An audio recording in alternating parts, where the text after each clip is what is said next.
তাহলে প্রথমে আমাদের সাহায্যকারী ক্রিয়া চলে আসলো ডিড, তারপরে হি খাওয়া, তাহলে এখানে আসবে ইট। Did he eat rice? সে কি ভাত খেয়েছিল? এটা হচ্ছে আমাদের সেন্টেন্সের 2 নাম্বার ক্লাস। আমাদের 5 প্রকার সেন্টেন্সের মধ্যে 2 নাম্বারে থাকে হচ্ছে ইন্টারোগেটিভ সেন্টেন্স। ইন্টারোগেটিভ মানে হচ্ছে প্রশ্নবোধক বাক্য।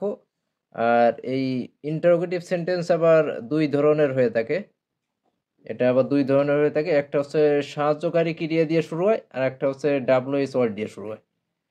তো সাহায্যকারী ক্রিয়া দিয়ে কিভাবে সেন্টেন্সগুলো শুরু হয়, সেগুলো কেমন হয় আমরা একটু দেখি।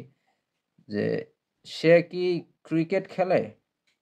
এটার ইংলিশ কিরকম হবে? যে ডাজ হি প্লে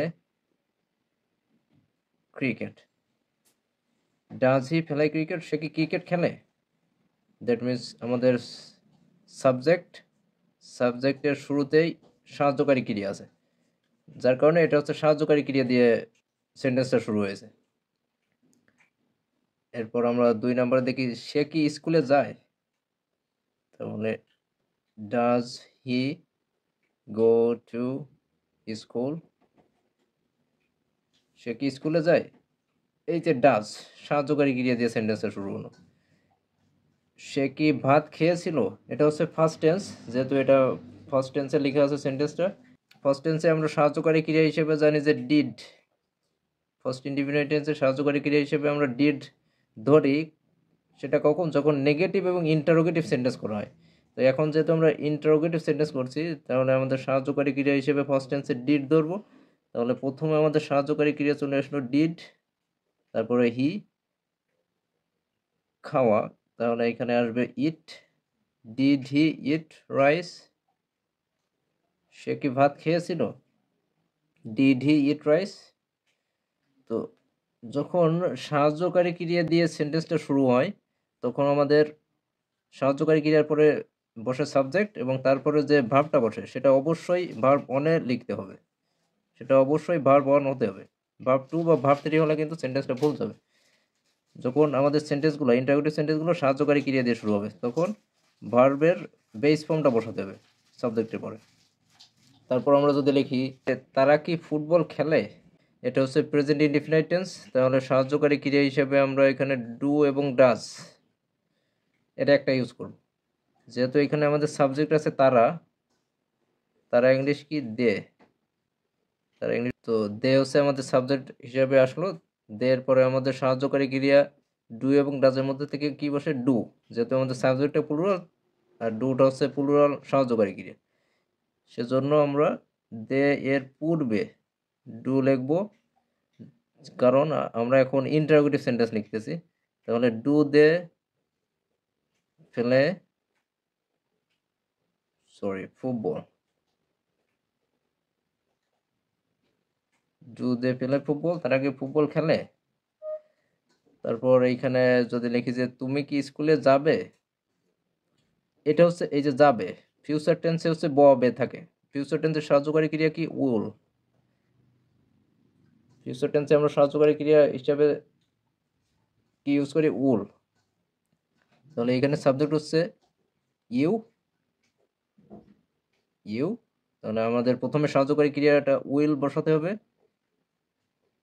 তাহলে কি হবে? Will you go to school? তুমি কি স্কুলে যাবে? আমাদের সাহায্যকারী ক্রিয়া দিয়ে কিভাবে সেন্টেন্স শুরু হয় সেগুলো আমরা এখানে দেখলাম। এরপর আমরা দেখব যে ডাব্লিউএইচ ওয়ার্ড দিয়ে কিভাবে সেন্টেন্স শুরু হয়। এবার আমরা দেখি যে ডাব্লিউএইচ ওয়ার্ড দিয়ে কিভাবে সেন্টেন্স শুরু হবে। ডাব্লিউএইচ ওয়ার্ড কোনগুলো? যে হু, হোয়াট, হুইচ, হোয়েন, হাউ, হোয়ার, হুম, এইগুলা। তাহলে প্রথম সেন্টেন্সটা আমাদের আছে যে তোমার নাম কি? ভেরি সিম্পল একটা সেন্টেন্স। তাহলে এটা কি হবে? What is your name? আমরা জানি যে ইন্টারোগেটিভ সেন্টেন্সের শেষে অবশ্যই ইন্টারোগেশন সাইন ইউজ করতে হবে। এই যে হোয়াট দিয়ে শুরু হয়েছে, এখানে ডাব্লিউএইচ ওয়ার্ড দিয়ে সেন্টেন্সটা শুরু হলো। তারপর কে তোমার বন্ধু? এর ইংলিশটা কীরকম হবে? কে এই শব্দটার ইংলিশ হচ্ছে হু। কে তোমার বন্ধু, তার মানে কে হয় তোমার বন্ধু, বাক্যটা এরকম হবে। তাহলে who is your friend, introduction sign who is your friend, WH word দিয়ে শুরু হলো।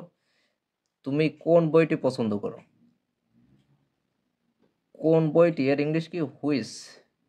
হুইচ শব্দ হতে কোন বা কোনটি, হুইচ বুক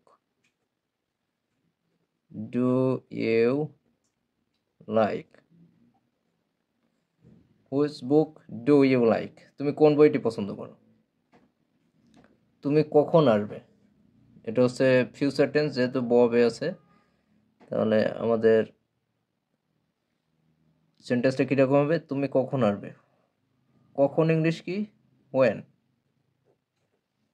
ওয়েন সহযোগী ক্রিয়া হচ্ছে will you come, when will you come, তুমি কখন আসবে। আমাদের লাস্ট কোয়েশ্চেন হচ্ছে তুমি কেমন আছো, এ উই গো। এই যে এখানে কেমন, কেমনের ইংলিশ কি হাউ। হাউ এর যে তিনটা অর্থ আছে, কেমন, কত, কিভাবে। তাহলে হাউ, এইখানে হাউ এর অর্থ হচ্ছে কেমন, how are you, how are you, তুমি কেমন আছো। এই যে এইভাবে হচ্ছে WH ওয়ার্ড দিয়ে সেন্টেন্সগুলো শুরু হবে। তাহলে আজকের ক্লাসটা হচ্ছে এই পর্যন্ত। ক্লাসটি ভালো লাগলে অবশ্যই লাইক করবেন এবং শেয়ার করবেন। দেখা হবে নেক্সট ক্লাসে।